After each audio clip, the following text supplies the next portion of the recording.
welcome to the Driven Coaching Podcast, where our mission is to help you become who you're meant to be. My name is Coach Cam, and today I want to talk to you about time. A complaint I hear a lot from clients in my practice is they just don't have enough time in the day to work on their goals or their businesses. This simple yet harmful statement, "I just don't have the time," is one of the worst things you can tell yourself and others, because we all have the exact same amount of time. If you weren't aware, your brain can't tell the difference between a fact or a lie when you tell yourself something.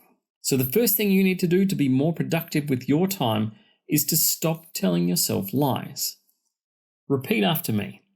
I have all the time in the world.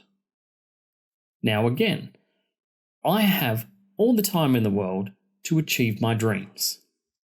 One last time, I have all the time in the world to work on and achieve my goals.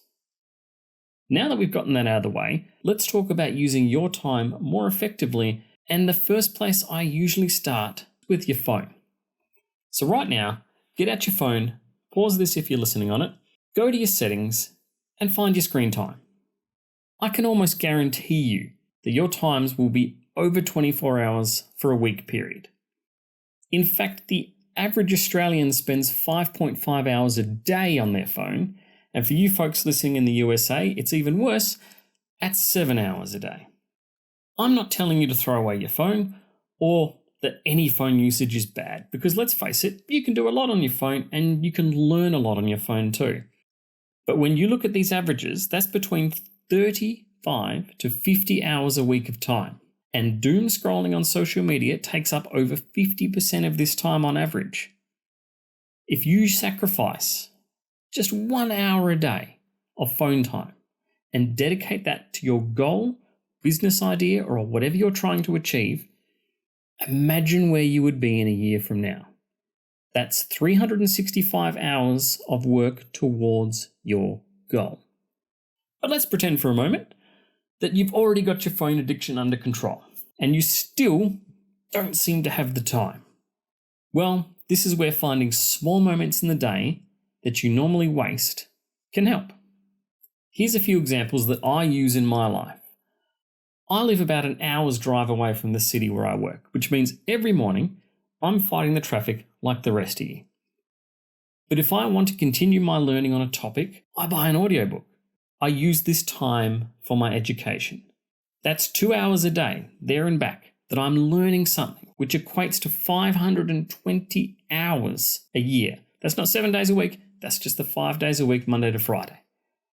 Now don't get me wrong, sometimes I just want to chill out and listen to music. But even if you only use 50% of that time, that's still 260 hours of research and learning that you can achieve. Another example is social media creation for my businesses. This can be a time-consuming affair, but if you've already planned out a week in advance the ideas that you want to create, you can use products like Canva or Adobe Express, or I'm sure there's plenty more, to do them on your phone. I go to the gym every weekday before work, and if you haven't already, go listen to the episode Strong Mind, Strong Body. You'll find some great tips in there. But during my rest periods and my weight sessions, so usually a minute, 2 minutes, I'm creating social media content. I'm not filming myself or anything. I'm using these programs to create the media I need for the posts I'm going to put out next week or next month. So when I get to work, all I have to do is write the copy and I'm done. Using this extra time helps me be more efficient. So what's the moral of the story here? Sit down and take a deep dive into your life and see where you can squeeze more time for yourself, for your future, and for your goals. But most of all, stop doom scrolling. You'll have plenty of time to realize your dream after you cut this vicious cycle of crap out of your life. Lastly, spending time working on researching your goal or idea isn't enough. Join us over on Patreon, where you will get a bonus tip on how to use this newfound time in the most productive way possible, setting yourself up for success and helping you start your journey to become who you're meant to be.